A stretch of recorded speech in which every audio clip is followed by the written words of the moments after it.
성가대를 섰었는데 또 코로나가 악화되면서 이제 성가대를 잠시 중지했습니다. 또 모든 성도들이 거의 모여서 우리가 예배를 드렸었는데 또 코로나의 위기 때문에 이렇게 교회로 나와서 예배 드리지 못하고 이제 집에서 예배 드리는 분들이 있어요. 안녕하세요. 제가 인사하겠습니다. 이분들을 위해서 특별히 집에서 이제 예배 드리는 분들을 위해서 다 같이 함께 예배 참여할 수 있으면 좋겠습니다. 다 같이 호흡하고 다 같이 찬양하고 기도하고 우리가 한 마음으로 이 시간 온라인으로 들으시는 분이나 또 이곳에 참석가 분이나 하나님이 동일한 은혜를 주시기를 간절히 축원드립니다. 하나님이 한번 택하신 백성은 하나님 버리지 않으십니다. 우리가 지난 시간에 그걸 봤어요. 하나님이 요나를 부르셨습니다. 근데 요나는 거부합니다. 너는 일어나, 그리고 가라, 그리고 외쳐라 이렇게 말씀하시는데 그는 하나도 순종하지 않습니다. 그렇다고 하나님은 버리시지 않아요. 우리 같으면 버릴 텐데, 그렇게 지긋지긋하게 말을 안 들으면 버릴 텐데 하나님은 그런 분이 아니세요. 요나를 꼭 쓰시기를 원하시고 그를 회복해서 쓰시기를 원하십니다. 그래서 오늘은 요나의 회복이라는 제목으로 은혜를 우리가 함께 나누겠습니다. 어떤 예수를 잘 믿는 사업가가 있었습니다. 처음에 사업 시작할 때 그는 이런 다짐을 했어요. 하나님, 이 사업체는 하나님 것입니다. 하나님이 운영해 주시고 하나님이 복 주시고 하나님을 위해서 쓰게 해 주십시오. 이렇게 기도를 했어요. 그렇게 기도를 하고 사업을 시작했더니 사업이 잘 됩니다. 하나님이 그의 순수한 기도를 들으시고 사업에 축복하신 거예요. 매출이 늘어났습니다. 직원 숫자도 하나둘 늘어나서 자기 말고 딱 한 명만 데리고 시작했던 그 사업체가 수십 명이 되는 인원으로 늘어났어요. 근데 참 묘한 게 처음에 했던 다짐을 잊어버리기 시작합니다. 바빠지니까 더 하나님께 영광 돌려야 되는데 바쁘다는 핑계로, 시간이 없다는 핑계로 하나님 앞에 나가지 못하고 기도하지도 못하고 때로는 주일 성수도 하지 못하는 그런 상태가 될 때가 많았습니다. 하나님과 교제하는 시간은 점점 줄어듭니다. 하나님이 그에게 말씀하십니다. 그의 마음속에. 김 집사, 그러면 안 되지 않니?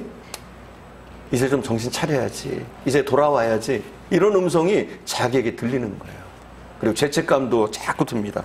하지만 하나님의 음성이 그렇게 들리는데도 불구하고 사람 말이 먼저 들립니다. 은행 지점장이 그에게 찾아왔어요. 그에게 말하는 거예요. 사업이 그렇게 잘 되는데 좀 확장해보라고, 사업을. 얼마든지 대출해 줄 테니까 한번 사업을 확장해보라고. 사람 말이 딱 들어오는 거예요. 그래, 한번 확장해보자. 그리고 빌릴 수 있는 최대한도로 융자를 얻었습니다. 융자를 얻어서 이제 사업을 크게 확장한 거예요. 잘 됐을까요? 여기서 잘 되면 큰일 나는 거예요. 사업이 안 돼요. 갑자기 경기가 안 좋아지는 거예요. 경기가. 뭐 어떻게 할 수가 없어요. 그래서 조금 있으면 나아지겠지, 조금 있으면 나아지겠지 하다가 2년 만에 완전히 회사는 부도가 나고, 이제는 부도가 난 다음에 그렇게 잘 되던 사업이 안 되고 도망다닌 신세가 됐어요. 부도가 나다 보니까. 빚쟁이에 쫓겨서 도망다닌 신세가 됐어요. 계속 이곳저곳으로 떠돕니다. 싸구려 여간방을 떠돌면서 피해 다녀요. 분한 생각만 드는 거예요. 하나님 생각은 안 들고 처음에는 분한 생각만 드는 거예요. 내가 이럴 사람이 아닌데, 내가 이런 꼴로 살 사람이 아닌데, 이러면서 분노의 감정이 자꾸 듭니다. 우라가 가라앉지 않아요. 화만 납니다. 근데 3개월 만에 하나님께 다시 무릎을 꿇었어요. 무릎을 딱 꿇고 하나님 앞에 이제 기도를 합니다. 이렇게 기도했다고 그래요. 하나님, 이제서야 하나님의 뜻이 진정으로 어디 있는지 알 것 같습니다. 그러나 이제 그 뜻을 펼치고 싶어도 저에겐 펼칠 힘이 없습니다. 하나님 도와주세요. 이렇게 기도했더니 먼저 우라가 사라져요. 그리고 마음이 좀 답답하던 마음이 침착해집니다. 그리고 용기가 생겨요. 그래서 빚쟁이들을 피하는 것이 아니라 그들에게 찾아갔어요. 그리고 부탁을 했어요. 한 번만 봐달라고. 조금만 더 기다려달라고. 손이 발이 되도록 그들에게 용서를 빌고 한 번만 더 기회 달라고. 그래서 자재를 이제 빚으로 다시 이제 채권자들이 물건을 대줍니다. 그래서 다시 회사를 시작한 거예요. 그리고 정신 차리고 믿음으로 섰더니 잘 됐겠죠? 잘 됐다고 합니다. 여러분, 그래요. 하나님은 버리시는 분이 아니에요. 우리를 쓰시길 원하시는 줄 믿습니다. 잠깐 우리를 힘들게 하고 어렵게 하고 고난을 주고 버리는 것 같아도 버리시는 것이 아니라 우리를 재기시키기 위해서, 우리를 다시 쓰시기 위해서 잠깐의 어려움을 주시는 줄 믿습니다. 오늘 본문의 이야기도 요나의 재기에 대한 이야기예요. 버려졌던 요나, 죽음의 직전까지 이르렀던 그 요나를 하나님이 살리신 이야기, 하나님이 다시 그를 세워서 쓰시는 이야기가 오늘 본문의 이야기입니다. 어느 날 하나님께서 요나에게 명령하십니다. 이방 니느웨에 가서 너는 복음을 전해라. 그는 어떻게 했어요? 그 명령이 싫어서 자기 마음에 내키는 대로 도망갔습니다. 그리고 어땠어요? 기분이 좋습니다. 도망갔는데. 그리고 배 밑바닥에서 편안한 잠을 잡니다. 잠깐 동안은 달콤해요. 우리가 하나님의 명령을 듣지 않아도, 하나님의 뜻을 어겨도 잠깐은 달콤한 거예요. 그런데 어떻게 됩니까? 얼마 안 가서 그 배가 폭풍을 만나고 큰 풍랑을 만나게 됩니다. 그리고 그 풍랑의 원인이 요나에게 있다는 사실을 거기에 있는 모든 사람들이 알게 돼요. 그리고 요나는 바다로 던져집니다. 그리고 나서 폭풍은 곧 그쳤습니다. 그리고 요나는 하나님이 예비해 놓은 큰 물고기 뱃속으로 들어갔다. 그리고 3일 동안 그 뱃속에 있었다. 이렇게 오늘 본문은 우리에게 소개를 해주고 있습니다. 근데 이 3일 동안 물고기 뱃속에서 요나가 달라지는 거예요. 변화되는 거예요. 어떻게 요나에게 그런 변화가 있게 됐는지, 요나는 어떤 식으로 변했는지 저희가 살펴볼 것이 그 부분입니다. 먼저 그는 물고기 뱃속에서 어떻게 달라졌느냐. 첫 번째, 그는 간절히 기도하는 것을 배웠습니다. 다른 게 아니라 간절히 기도하는 것을 배웠어요. 요나서는 모두 4장으로 돼 있어요. 4장으로. 요나서는 모두 4장으로 돼 있는데 1장은 뭐예요? 요나가 불순종했던 이야기가 쭉 나오죠. 그리고 2장의 이야기는 뭐냐? 모두가 기도예요. 기도. 요나의 기도. 2장 전체가 요나의 기도입니다. 요나는 1장에서 하나님 앞에 무척이나 불순종했던 사람이에요. 그런데 요나가 변화된 까닭은 무엇이냐? 바로 기도했기 때문에 변화되는 거예요. 2장에서 하나님 앞에 적극적으로 기도했기 때문에 그는 변화될 수가 있었고 하나님 앞에 쓰임받을 수 있었는 줄 믿습니다. 요나는 언제 기도를 드렸습니까? 요나는 언제 기도 드렸어요? 지금 물고기 뱃속에서 기도 드렸다고 1절에서 말하고 있어요. 우리가 1절 한번 볼까요? 1절 말씀 한 목소리로 요나가 물고기 뱃속에서 그의 하나님 여호와께 기도하여 아멘. 물고기 뱃속에서 그는 기도했어요. 물고기 뱃속이 어떤 곳입니까? 사람이 살만한 곳입니까? 요나는 2절에서 그렇게 얘기해요. 지옥과 같은 고통이 있는 곳이 바로 물고기 뱃속이다. 그리고 5절에서 온통 주변이 깜깜하고 어둡다. 이렇게 얘기해요. 그렇게 견디기 힘든 곳이에요. 한번 생각해봐요. 호흡조차 하기가 어려워요. 여러분 마스크 쓰고 있잖아요. 근데 며칠 전까지만 조금 견딜만 했는데 날씨가 더워지니까 어떻습니까? 밖에 나가서 마스크 쓰면 숨이 턱턱 막히더라고요. 저는. 그렇잖아요. 근데 물고기 뱃속은 어땠을까요? 여러분이 마스크 끼고 더운 거리를 활보하는 것보다 몇십 배 더 힘든 게 물고기 뱃속일 거예요. 답답하고 힘들고 깜깜하고. 한마디로 얘기해서 어마어마한 고통이 요나에게 있었겠죠. 그 고통 가운데 뭐 했어요? 요나는? 기도했다. 오늘 본문은 우리에게 소개해주고 있어요. 2장 전체에 그는 물고기 뱃속에서 끊임없이 기도했다. 이렇게 얘기하고 있어요. 여러분, 하나님께서 요나를 물고기 뱃속에 집어넣은 것은 살리시려고 하는 거예요. 죽이시려고 하는 게 아니에요. 물고기가 그 입에 넣지 않았으면 요나는 어떻게 됐어요? 바다에 빠져 죽었어요. 하지만 하나님은 살리시기 위해서 물고기를 예비하신 거예요. 그리고 더 중요한 것은 요나의 그 고집, 그 못된 성질을 고치기 위해서 하나님 물고기 뱃속을 예비하신 줄 믿습니다. 그리고 물고기 뱃속에서 그가 변화되기 시작합니다. 무엇보다도 기도를 배우게 되는 것이죠. 우리가 신앙생활 하다가 내 고집만 피우고 있으면 하나님이 보내시는 곳이 어디냐? 물고기 뱃속이에요. 혹시 여기도 그런 분이 있을지 몰라요? 물고기 뱃속에 지금 있는 분들. 너무 힘들고 답답하고 사방이 깜깜하고 이러다 죽겠다 싶은 이런 고통이 지금 그 가운데 물고기 뱃속에 있는 분도 있을 수 있어요. 왜냐하면 하나님은 그러시거든요. 우리가 불순종하고 하나님 뜻대로 행하지 않고 멋대로 하면 우리를 정말 살리기 위해서, 우리의 영혼을 살리기 위해서 물고기 뱃속으로 우리를 집어넣으십니다. 물고기 뱃속은 어떤 곳이냐?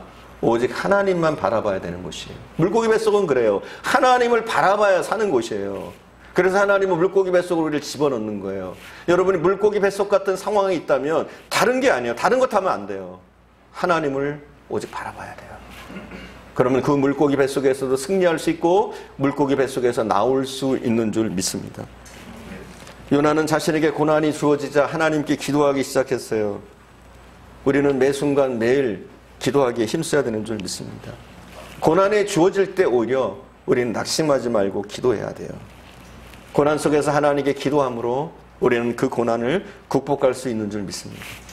사도 바울은 고린도후서 1장 8절과 9절에서 이런 얘기를 해요. 자기가 얼마나 고통이 극심했는지 살 소망이 끊어지고 마치 사형 선고 받은 것처럼 마음속이 답답했다 이렇게 얘기를 해요. 그리고 그가 이렇게 자기가 고난을 받고 답답했던 이유가 무엇이냐, 거기에 대해서 이렇게 얘기해요. 오직 하나님만 의지하게 하게 하시려고 하나님이 그런 고난을 주셨다는 거예요. 오직 하나님만 바라보고 하나님만 의지하게 하시려고 하나님이 그에게 정말 살 소망이 끊어지는 사형 선고를 받은 것 같은 그런 고통을 줬었다, 바울은 이야기해요. 어디 바울뿐이겠어요? 요나뿐이겠어요? 우리에게도 마찬가지입니다. 우리가 지금 잠깐 고통스럽고 힘들고 어려운 것은 무엇 때문이냐? 하나님 한 분만 바라보게 하시려고 그러시는 줄 믿습니다. 여러분, 환경적인 어려움이 있습니까? 또 좌절하거나 낙심할 수밖에 없습니까? 여러분, 그럴수록 더욱 하나님께 나가시기 바랍니다. 하나님이 원하시는 건 그거예요. 우리를 죽이시려는 것이 아니라 우리를 살리시려고, 하나님만 바라보게 하시려고, 그래서 다시 한번 쓰시려고 하나님이 우리에게 잠깐의 어려움을 주시는 줄 믿습니다. 여러분, 모든 고난을 기도로 바꾸십시오. 그게 우리가 해야 될 일이에요. 우리 성도가 해야 될 일은 무엇이냐? 모든 고난, 모든 어려움을 우리의 기도의 제목으로 바꾸는 거예요. 그리고 하나님을 바라보는 거예요. 그러면 승리할 수가 있는 줄 믿습니다. 요나가 물고기 뱃속에서 기도하면서 무엇을 찾습니까? 뭘 찾아요? 우리가 1절 한 번만 더 보겠습니다. 요나가 물고기 뱃속에서 그의 하나님 여호와께 기도하여, 또 2절도 이르되 내가 받은 고난으로 말미암아 여호와께 불로 아뢰었더니 주께서 내게 대답하셨고 내가 수월의 뱃속에서 부르짖었더니 주께서 내 음성을 들으셨나이다. 아멘. 자, 요나는 물고기 뱃속에서 기도했습니다. 물고기 뱃속에서 기도했더니 뭐가 달라지느냐? 자기의 뜻이 포기되어져요. 자기 주장, 자기 고집이 사라지고 하나님의 뜻이 무엇인지, 하나님의 명령이 뭔지, 하나님이 뭘 기뻐하시는지 이게 깨달아지기 시작하는 거예요. 여러분, 이게 기도의 힘인 거예요. 기도한다고 갑자기 뭐 슈퍼맨처럼 우리에게 힘이 생기고 이게 아니라 우리의 생각과 방식이 바뀌는 거예요. 여러분, 전에는 내 고집, 내 뜻, 내 재주로 살려고 했는데 우리가 물고기 뱃속을 경험하고 하나님을 만나게 되면, 기도를 통해서 하나님 만나게 되면 달라지는 게 뭐냐? 내 생각의 변화가 생기는 거예요. 전에는 내 주장이 앞섰는데, 내 고집이 앞섰는데, 내 뜻대로 했는데 하나님의 뜻을 발견하게 되는 거예요. 하나님이 뭘 원하시는지, 내 사명이 뭔지, 나를 어떻게 살기를 원하시는지 하나님의 뜻이 명확해지기 시작하는 거예요. 여러분, 기도는 이런 힘이 있어요. 다른 게 아니에요. 도깨비 방망이가 아니에요. 우리가 구하는 것 받는 그게 기도라고 생각하면 착각이에요. 우리가 변하는 거예요. 우리의 뜻이 변하는 거예요. 우리의 생각이 변하는 거예요. 그리고 하나님의 생각에 맞춰지기 시작하는 거예요. 그러면 어떻게 됩니까? 불같은 시험 만나도 이겨지는 거예요. 많은 시련과 어려움 가운데서도, 물고기 뱃속에서도 일어날 수가 있는 줄 믿습니다. 간혹 보면 헌신할 만한 분인데 헌신 못하는 분들이 있어요. 그리고 대부분 헌신하지 않는 분들이 뭐라고 핑계를 대느냐? 바빠서요. 이게 첫 번째 핑계. 바빠서 못하겠어요. 그리고 또 한 분은, 또 한 종류는 어떠냐면 형편이 좋아지면요. 저는 안 바쁘고 형편이 좋아져서 열심히 내는 사람 못 봤어요, 지금까지. 그 사람이 열심을 안 내고 뺀질뺀질거리는데 형편이 좋아진다고 열심을 내고 조금 안 바빠지고 한가해졌다고 열심을 내고 이런 건 못 봤어요. 저도 목회를 15년 이상 했거든요. 근데 이렇게 지켜보면 그래요. 정말 열심히 내는 사람들은 환경을 뛰어넘어요. 뭐 바쁘다고 뭐 지금은 형편이 안 된다고 그 사람들은 끝까지 못하는 거예요.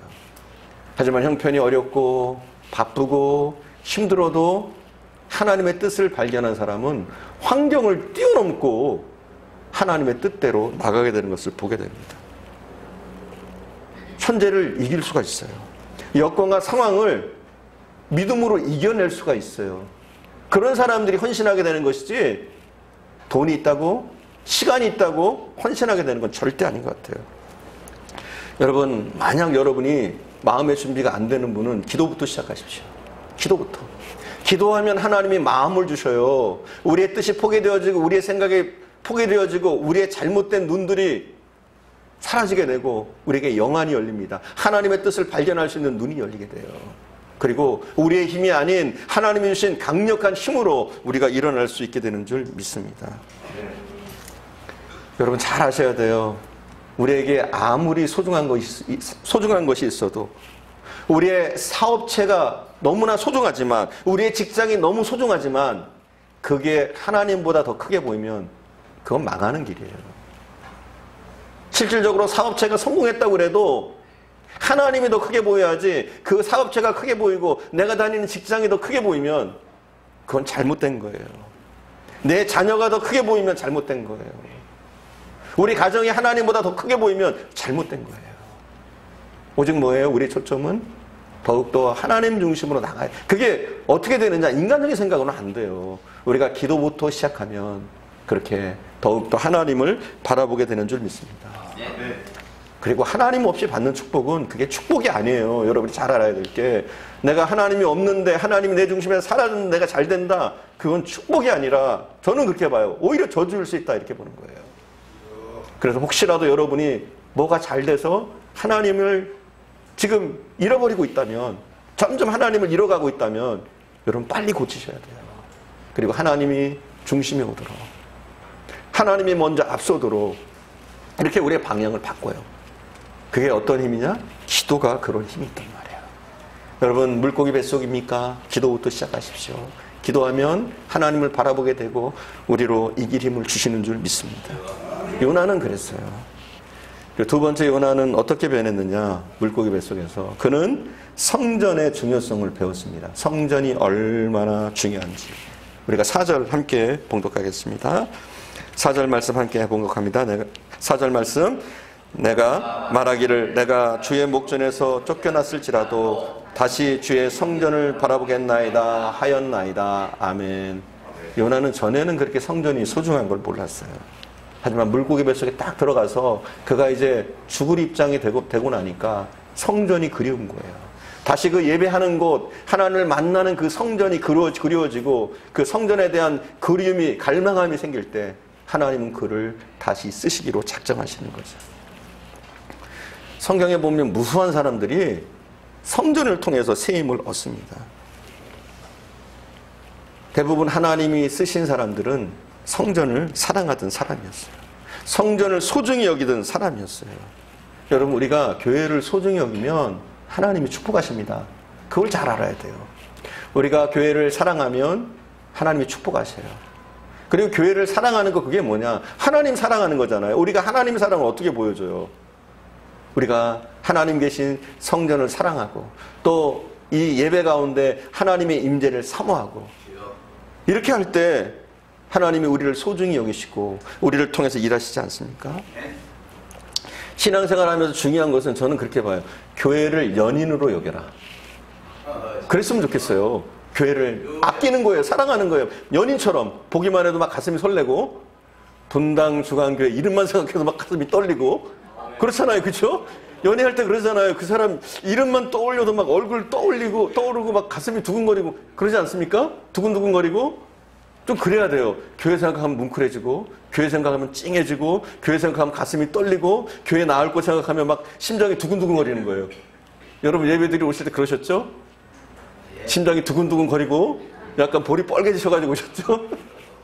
그렇게 그냥 교회를 사랑하시면 돼요. 그렇게 아끼시고 연인처럼 교회는 너무 좋은 곳이다. 교회 오면 기쁨이 있고 교회 오면 내가 황홀해지고 이래야 돼요. 우리의 교회는 이래야 돼요. 이렇게 우리가 교회를 소중히 여기고 아름답게 여기고 가깝게 여기고 연인처럼 여길 때 하나님은 이 교회로부터 복을 주시는 거예요. 이 교회로부터 축복의 강이 흐르는 거예요. 영적인 물이 흐르는 거예요. 하나님의 능력이 이곳으로부터 공급되어지는 거예요. 우리가 사랑하면 그래요. 교회를 사랑하면. 이사야서 6장에 보면 이사야가 전에도 부름 받았지만 그가 너무 낙심해 있었어요. 그때 그는 성전에 딱 나갑니다. 근데 6장에 보면 그때 비로소 하나님이 그를 강하게 만나주시고 진짜 하나님이 그의 부르신 사명을 일깨워주시고 사용하시는 것을 보게 됩니다. 여러분 우리가 성전에서 하나님 만나면 인생이 달라지는 거예요. 교회 안에서 하나님을 만난 사람들의 특징을 보면 어떠냐면 그런 거예요. 교회에서 어떻게 하면 우리가 하나님 만날 수 있느냐, 어떻게 하면 하나님을 빨리 우리가 예배를 통해서 교회를 통해서 만날 수 있느냐, 다른 게 아니에요. 연인처럼 여기고 또 하나는 뭐냐면 체면을 버려야 돼요. 교회에서는. 왜요? 우리 하나님 아버지 앞이잖아요. 체면을 버리는 거예요. 순수한 어린아이 같은 심정으로 이 교회에서 순수한 마음으로 교회를 섬기고 아끼고 봉사하는 거예요. 그리고 이런 마음들이 필요해요. 무엇이든지 하나님이 원하시면 헌신하겠습니다. 이런 헌신의 마음. 여러분 교회는 다른 게 아니에요. 사람의 숫자보다 더 중요한 것은 무엇이냐, 얼만큼 헌신하는 사람들이 있느냐, 얼만큼 교회를 아끼는 사람이 있느냐, 이게 교회의 크기라고 저는 봐요. 교회 사이즈만 컸지 뭐 몇만 명, 몇십만 명이 된다고 할지라도 헌신하는 사람들이 없는 교회는 어떠냐면 건강하지 못한 거예요. 비만인 거예요. 여러분 살쪘다고 몸집이 크다고 좋은 게 아니잖아요. 건강해야죠. 그렇죠? 건강한 교회는 그런 거예요. 헌신하고자 하는 사람, 주를 위해서라면 내가 목숨까지 내놓겠습니다 하는 그런 사람들이 많을수록 교회는 건강해지고 하나님이 기뻐하시는 교회가 되어지는 줄 믿습니다. 그리고 그런 사람들을 통해서 교회는 든든하게 세워지는 거예요. 제가 아는 어느 선보현 목사님의 간증인데 잠깐 소개하겠습니다. 이분이 1972년에 신학교 다닐 때 그 신학교 학장님이 지금 버려진 교회가 하나 있으니까, 천막교회가 하나 있으니까 잠깐 네가 한번 가봐라. 전도사 때 그런 거예요. 그래서 이분이 천막교회를 가봤어요. 근데 그 천막교회가 어떤 교회냐, 거기서 먼저 목회를 하시던 분이 너무 주인한테 시달려가지고 목회를 포기하고 떠나신 곳이에요. 어떤 곳이냐, 무허가예요. 무허가인데 그냥 거기다 천막을 세웠으니 주인이 가만히 놔두겠어요? 계속 가서 쫓아내죠. 이제 그런 곳이에요. 근데 이 목사님이 전도사 시절에 딱 가봤어요. 그랬더니 거기에 갔더니 청년 3명이 딱 있고 주일학교 학생들을 이렇게 가르치고 있더래요. 근데 거기 갔는데 눈물이 너무 나더래요. 너무 안쓰럽고. 그래서 그가 결심을 했대요. 내가 이 교회를 섬기하겠다. 그래서 베니아판 몇 개 사가지고 교회 모퉁이에다가 조그만 방을 하나 내고 이제 목회를 시작한 거예요. 열심히 전도를 했지만 전도가 안 돼요. 교회는 딱 3명이에요. 그 청년 3명. 한 청년은 돌공장에 다니는 청년이고, 또 한 청년은 라면 공장, 한 청년은 버스 차장. 이렇게 3명의 청년이에요. 이들 데리고 열심히 했지만 교회가 자라나지 않습니다. 그러다가 얼마 후에 돌공장에 다니는 청년이 결혼을 했어요. 결혼을 했더니 식구가 늘어납니다. 부인이 있고, 그리고 장모, 그리고 본인의 어머니, 그리고 할머니 2분. 이래서 갑자기 교인이 8명이 됐어요. 늘어난 거죠. 붕한 거죠. 그렇지만 문제는 이 교회가 예배드릴 곳이 제대로 없는 거예요. 거기서 계속 드리는데 주인이 독촉합니다. 한 달 후에 나가지 않으면 가만히 안 두겠다고. 근데 시간은 지나고 한 달이 넘어갔어요. 어떻게 뭐 돈이 마련이 돼야죠. 일주일 더 여유를 주겠다는 거예요. 주인이 와서 한 달 후에 와서 일주일 더 여유를 주겠다. 더 이상 방법이 없어서 마지막 방법을 택했어요. 관악산에 가서 기도하자. 그래서 교인들을 데리고 산으로 올라간 거예요. 근데 산으로 올라가려고 하니까 이 할머니 2분도 같이 가겠다는 거예요. 이 할머니 2분은 어떤 분이냐, 한 분은 업고 가야 되고 한 분은 부축해야 가야 되는 분이에요. 차라리 안 따라오는 게 더 나은데 인간적으로는 이 2분도 가겠다고 하는 거예요. 그래서 한 분은 없고 한 번은 거의 뭐 부축해가 두 사람 부축해가지고 30분이면 가는 곳을 2시간 걸려서 갔대요. 그리고 그 산에서 함께 찬송하며 기도합니다. 나는 갈 길 모르니 주여 인도하소서. 어디 가야 좋을지 나를 인도하소서. 막 찬양을 불렀대요. 눈물을 흘리면서 찬양을 드리는데 거기에 참석한 모든 성도가 함께 은혜를 받은 거예요. 성령의 뜨거운 은혜를 받은 거예요. 그리고 주일날이 됐을 때 돌공장에 다니는 청년이 자기가 가지고 있는 모든 돈, 그리고 모아놨던 통장, 도장, 주민등록증까지 그 목사님께 다 드렸대요. 그리고 났더니 그것을 보고 감동한 라면 공장에 다니는 청년도 자기 월급을 다 드리고, 그리고 버스 차장이었던 그 청년도 자신의 월급을 다 드렸어요. 그렇게 해서 15만 원이 마련됐어요. 15만 원. 그때 당시 15만 원이 마련돼서 그 천막을 주인한테 얘기해서 전세로 얻게 된 거예요. 근데 그것도 잠시 6개월 만에 주인이 바뀌었어요. 그래서 바뀐 주인이 교회가 있어서 재수없다고 나가라고 그래서 이제 쫓겨나게 된 거예요. 쫓겨나서 2층 집 길가에 있는 어떤 교회로 옮겼는데 그 교회에서 시끄럽다고 또 쫓겨나고. 그리고 나서 갈 곳이 없어서 간 곳이 뭐냐면 판자촌인데 술집만 모여있는 판자촌이에요. 거기에 갔더니 옆집은 김포집, 오른쪽은 예쁜이네 집, 양쪽으로 술집이 있는 집인데 그래도 주일날 낮에는 좀 예배를 드릴만 했대요. 근데 오후가 되거나 저녁이 되면 이거 시끄러워서 드릴 수가 없는 거예요. 막 젓가락 들고 하고 있으니까 예배를 드릴 수가 없어요. 그래도 어때요? 기쁜 마음으로 그래도 예배를 드렸어요. 성도들이 함께 예배를 드렸는데 어느 날 너무 성도들이 지치고 힘드니까 목사님 이런 설교를 했대요. 여러분 낙심하지 맙시다. 불같은 시험 만나도 겁내지 맙시다. 이렇게 목사님이 설교를 했어요. 그렇게 설교를 했는데 바로 그 다음날 불이 났어요. 그 당시에 연탄을 뗄 텐데 한 고등학생이 라면을 끓여 먹다가 연탄불을 제대로 다루지 못한 거예요. 그래서 판잣집이 홀딱 타가지고 17채가 그때 타고 교회도 다 타버렸어요. 근데 이 사람들이 어디 갈 곳이 없으니까 잿더미에서 예배를 드렸다고 그래. 잿더미에서. 그리고 이 목사님이 이제 기도원에 갔는데 기도원에서 한 청년을 만났어요. 비엔나에서 잠깐 기도원에 기도하러 온 오스트리아 비엔나에서 일하는 간호사였는데 이 간호사가 기도원에 왔다가 목사님을 만나게 된 거예요. 그리고 교회의 딱한 사정을 알게 되고 직접 교회에 와서 보게 됐어요. 그 잿더미에서 예배드리는 모습을. 이 청년이 뭉클한 거예요. 오스트리아에 돌아갔어요. 근데 마음이 너무 아프더래요. 그래서 지금까지 자기가 모아놨던 모든 돈, 시집자금으로 모아놨던 돈, 그때 당시에 150만 원을 헌금을 했대요. 10배가 늘어난 거예요. 그리고 그걸로 30평짜리 이제 상가를 전세로 얻게 됐대요. 그리고 지금은 이 교회가 1만 명 정도의 교인이 모이는 교회가 됐어요. 여러분 그래요. 교회는 어떤 분들에 의해서 자라느냐? 헌신하는 사람들. 부자가 아니에요. 헌신하는 몇 사람들의 힘으로, 그들의 헌신으로, 그들의 헌신을 통해서 하나님의 교회는 세워지는 거예요. 여러분 교회를 사랑합시다. 아낍시다. 저희 교회도 분명 하나님의 섭리 가운데 세워졌어요. 20년 전에.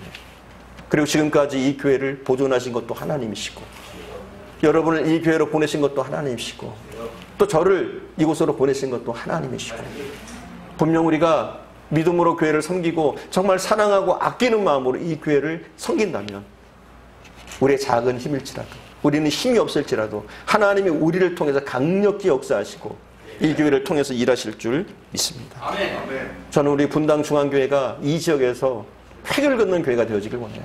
정말 하나님이 기뻐하시는 교회, 하나님의 일을 하는 교회 되기를 원합니다. 우리 한 사람 한 사람의 헌신이라면 가능할 줄 믿습니다. 비록 숫자는 적어도 우리가 한 마음이 되고 교회를 사랑하는 마음으로 모이고 정말 하나님을 만나기를 뜨겁게 사모할 때 우리 교회를 통해서 하나님이 일하실 줄 믿습니다. 세 번째, 요나가 물고기 뱃속에서 깨달은 것은 무엇이냐? 감사의 중요성을 배웠어요. 감사의 중요성. 9절 우리가 함께 봉독합니다. 9절 말씀. 나는 감사하는 목소리로 주께 제사를 드리며 나의 서원을 주께 갚겠나이다. 구원은 여호와께 속하였나이다 하니라. 아멘. 여러분 우리가 배워야 될 것은 무엇이냐? 감사를 우리가 배워야 돼요. 승리를 위해서 하나님을 의지하는 것도 중요합니다. 승리를 위해서 하나님을 의지하고 기도하잖아요, 우리가. 그렇지만 승리하고 난 다음에 감사하는 것 중요해요. 근데 더 중요한 게 있어요. 하나님이 승리를 주시기 전에 이미 감사하는 거예요. 환경은 어렵지만, 여건은 어렵지만 감사하는 거예요. 먼저 감사부터 하는 거예요. 요나가 그랬어요. 물고기 뱃속이에요. 하지만 감사하고 있어요. 물고기 뱃속에서 벗어난 게 아니에요. 물고기 뱃속에 있고 고통 가운데 있지만 그곳에서 감사하는 거예요. 여러분, 좋은 환경 때문에 감사하는 게 아니에요. 기쁜 일이 있어서 감사한 게 아니에요. 내가 즐겁기 때문에 감사한 게 아니에요. 형통해서 감사한 게 아니에요. 환경은 여전히 어렵지만, 감사할 환경이 아니지만, 어려운 상황 가운데지만, 사실은 우리의 감사는 환경의 문제가 아니에요. 생각의 문제예요. 우리 믿음의 문제예요. 그래서 우리는 믿음만 있으면, 정말 믿음의 눈으로 바라보면 어떤 환경에서도 우리가 감사할 수 있는 줄 믿습니다. 우리는 어떤 환경에서든 기도할 수 있고, 어떤 환경에서든 찬송할 수 있고, 그렇게 감사 찬송을 드릴 때 하나님이 큰 힘과 능력을 우리에게 부어주시는 줄 믿습니다. 시편 22편에 보니까 이스라엘 찬송 중에 거하시는 이여, 이렇게 얘기합니다. 하나님은 어떻게 거하신다고요? 우리가 찬송할 때, 우리가 감사할 때 하나님이 우리 가운데 임하신다고 이렇게 표현하고 있습니다. 찬송하면 하나님은 그 가운데 역사하시고 그 가운데 임하시고 우리를 통해서 일하시는 줄 믿습니다. 여러분, 배가 새롭게 출발하기 위해서, 출항하기 위해서 제일 먼저 해야 될 것이 뭐냐면 로프를 풀어야 돼요. 밧줄을 푸는 거예요. 그죠? 그래야지 배가 출발할 수 있잖아요. 우리가 믿음의 길을 가려고 할 때, 믿음의 길을 다짐하고 결심하고 걸어가려고 할 때 제일 먼저 해야 될 것이 뭐냐면 우리도 묶인 것을 풀어야 돼요. 저는 가장 우리가 풀어야 될 것이 뭐냐면 언어의 문제를 풀어야 돼요. 우리의 언어 먼저 풀어야 돼요. 부정적인 언어로 우리는 성공할 수 없어요. 부정적인 언어로 하나님의 일을 할 수 없어요. 우리의 언어부터 풀어야 돼요. 그래야 우리가 주의 일을 할 수 있는 거예요. 우리에게 있는 부정적인 언어, 부정적인 생각. 여러분, 말이 그만큼 중요해요. 하나님이 말로 세상을 창조했잖아요. 그죠? 말씀으로 창조하신 거 아니에요. 말씀하심에 모든 게 있었잖아요. 그리고 우리가 말하는 것, 우리의 혀가 얼마나 중요한지 몰라요. 여러분, 말을 잘 사용하세요. 그리고 어려운 환경 가운데서도 어렵다고 한탄하기보다는 오히려 그곳에서 감사하는 거예요. 나는 잘 될 거야. 하나님 복 주실 거야. 지금 잠시 어려워도 하나님의 뜻이 있을 거야. 이런 긍정적인 언어를 쓰시고 언어부터 풀어가세요. 그러면 우리가 바르게 출발하고 끝까지 나갈 수가 있는 거예요. 우리가 낮은 자리에 있을지라도 내가 높아질 거라는 기대를 갖고 정말로 말하는 거예요. 행복에는 3가지 요건이 있다고 그래요. 먼저 행복하다고 생각하는 거예요. 여러분, 생각해야 돼요. 행복하다고. 내가 불행하지만 지금 행복해지려면 먼저 행복하다고 생각해야 돼요. 그리고 행복하다고 말해야 돼요. 그리고 행복한 사람처럼 행동해야 돼요. 그럼 어떻게 돼요? 행복해져요, 정말. 그러니까 언어가 중요한 거예요, 그만큼. 우리가 언어를 사용하는 것, 그리고 긍정적인 생각들을 하는 것, 이게 중요합니다. 요나는 어땠습니까? 물고기 뱃속에서 정말 감사를 했어요. 물고기 뱃속에서 긍정적인 생각을 먹은 거예요. 왜요? 기도하니까 그런 마음들이 생기잖아요. 그리고 긍정적인 언어를 사용하고 감사하고 하나님을 찬양했어요. 그랬더니 어떻게 됩니까? 물고기가 그를 토하여내요. 물고기 뱃속에서 나오게 됩니다. 그리고 상황을 극복하고 쓰임받게 되는 줄 믿습니다. 여러분, 천국과 지옥이 따로 있는 게 아니에요. 우리 생각의 차이일 수 있어요.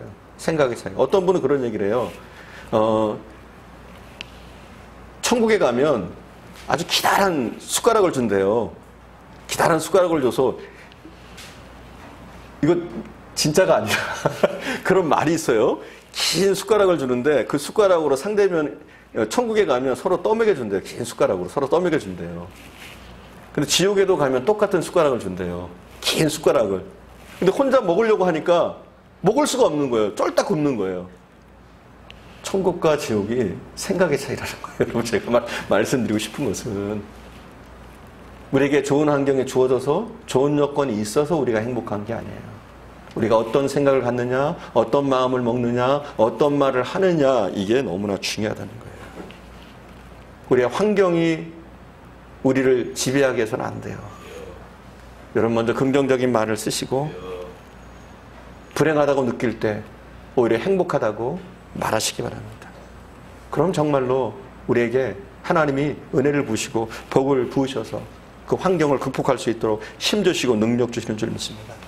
그래서 주님은 이런 얘기를 했어요. 천국은 침노하는 자의 것이다. 이게 뭐예요? 우리가 도전하는 거예요. 긍정적인 마음을 가지고 도전하는 거예요.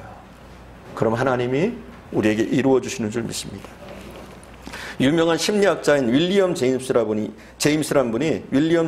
분이 이런 얘기를 했어요. 우리는 행복하기 때문에 노래 부르는 것이 아닙니다. 노래 부르기 때문에 행복한 것입니다. 여러분, 행복하기 때문에 노래 부르는 게 아니에요. 노래 부르기 때문에 행복한 거예요. 우리가 환경이 좋아서 행복한 게 아니에요. 우리가 오히려 어려운 환경에서도 찬양할 수 있기 때문에, 하나님께 영광 돌릴 수 있기 때문에 우리는 참으로 행복자인 줄 믿습니다. 사랑하는 여러분, 혹시라도 여러분 가운데 물고기 뱃속에 있는 것 같은 어려움에 처한 분이 있습니까? 먼저 기도하십시오. 기도는 바꾸는 힘이 있습니다. 내 생각을 바꾸고 하나님 앞에 나를 순종시킵니다. 하나님의 뜻을 발견하게 합니다. 그리고 여러분, 이제는 교회 사랑을 불붙이십시오. 하나님의 축복은 교회로부터 임할 때가 많습니다. 하나님이 쓰셨던 사람들은 교회를 통해서 하나님은 복 주시고 능력 주시고 힘 주셔서 쓰시는 경우가 많았습니다. 그리고 여러분, 감사하십시오. 무엇보다도 여러분의 언어로 입술부터 감사하십시오. 이렇게 여러분의 닷줄을 풀면 충분히 하나님이 원하시는 항해를 할 수 있는 줄 믿습니다. 기도하겠습니다.